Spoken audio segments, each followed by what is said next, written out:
டெல்லியில் பிரதமர் மோடி தலைமையில் மத்திய அமைச்சரவைக் கூட்டம் நடைபெற்றது.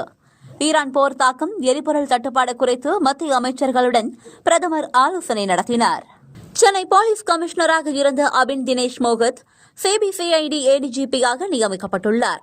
புதிய போலீஸ் கமிஷனராக அமல்ராஜை நியமித்து தமிழக அரசு உத்தரவிட்டுள்ளது.